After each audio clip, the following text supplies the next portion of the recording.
Hello everybody, welcome to Konika's cuisine. আমি আজকে বানাচ্ছি মাশরুম মশালা। মাশরুমগুলো আমি জলে ধুয়ে নিচ্ছি। মাশরুমগুলোকে আমি ছুরি দিয়ে ওপরের যে লেয়ারটা আছে সেটা তুলে নিচ্ছি। মাশরুমের ওপরে অনেক সময় দাগ থাকে, এই লেয়ারটা তুলে দিলে মাশরুমের ওপরের যে দাগগুলো থাকে সেগুলো চলে যাবে। এখানে আমি 200 গ্রাম মাশরুম নিয়েছি। আপনাদের রেসিপিটা ভালো লাগলে লাইক, শেয়ার এবং কমেন্ট করবেন এবং আমার চ্যানেলটি সাবস্ক্রাইব করতে ভুলবেন না। সাবস্ক্রাইব করার সময় পাশের বেল আইকনটিও ক্লিক করে দেবেন পরবর্তী নোটিফিকেশনের জন্য।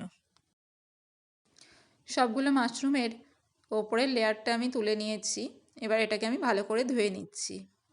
ধোয়ার পরে আমি ভালো করে জল ঝরিয়ে নিয়েছি। মাশরুমটার আমি নিচের অংশটা কেটে বাদ দিয়ে দিয়েছি। এরপর আমি 4 টুকরো করে নিচ্ছি। একইভাবে আমি সবগুলো মাশরুম কেটে নিচ্ছি।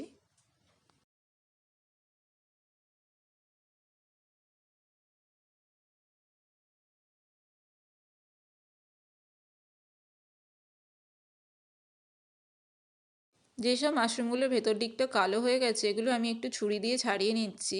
ছুরি দিয়ে হালকা করে প্রেস করলেই এগুলো বেরিয়ে আসবে।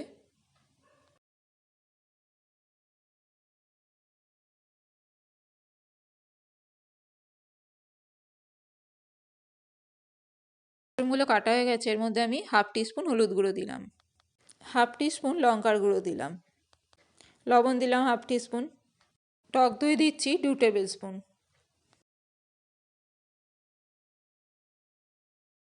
এবার আমি মাশরুমটাকে ম্যারিনেট করে 15-20 মিনিটের জন্য রেখে দেবো।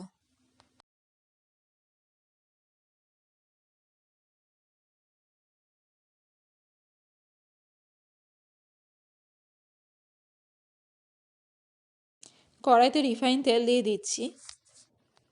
এর মধ্যে আমি 1 চামচ ঘি দিয়ে দিচ্ছি। তেল গরম হয়ে গেছে, এর মধ্যে আমি 1/2 টিস্পুন জিরে দিলাম, 2খানা তেজপাতা দিলাম, 2খানা লবঙ্গ দিলাম। জিরেগুলো একটু ব্রাউন কালার এসে গেলে এর মধ্যে আমি দিয়ে দিচ্ছি পেঁয়াজ কুচি। এখানে আমি 2টো মিডিয়াম সাইজের পেঁয়াজ ছোট ছোট করে কেটে নিয়েছি।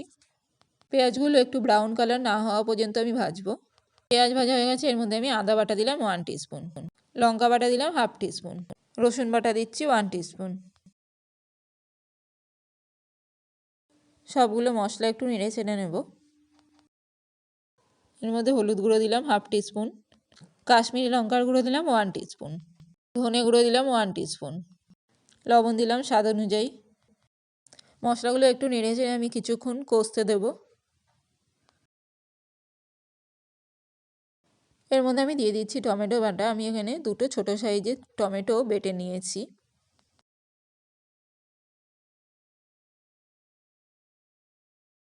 এবার ঢাকনা দিয়ে আমি কিছুক্ষণ হতে দেবো। মাঝে মাঝে ঢাকনাটা খুলে আমি মশলাটা একটু নেড়ে চেড়ে নিচ্ছি যাতে পুড়ে না যায়। মশলাটা কষানো হয়ে গেছে, এর মধ্যে আমি ম্যারিনেট করে রাখা মাশরুমগুলো দিয়ে দিলাম। মাশরুমটা দিয়ে ভালো করে মিশিয়ে নিচ্ছি।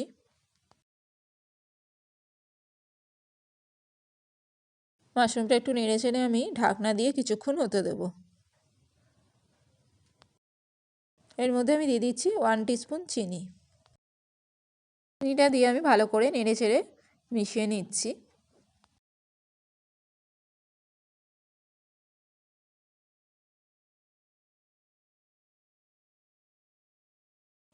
এবার আমি ঢাকনা দিয়ে আরও 5-10 মিনিট হতে দেবো।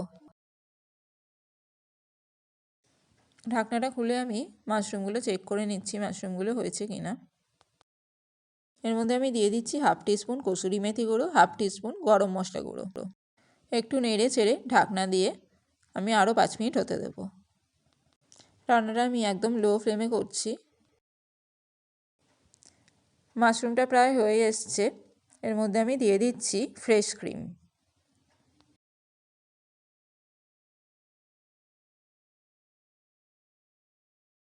ফ্রেশ ক্রিমটা দেওয়ার পর নেড়ে চেড়ে আমি ভালো করে মিশিয়ে নেব। গ্যাসটা আমি একদম লো ফ্লেমে রেখেছি।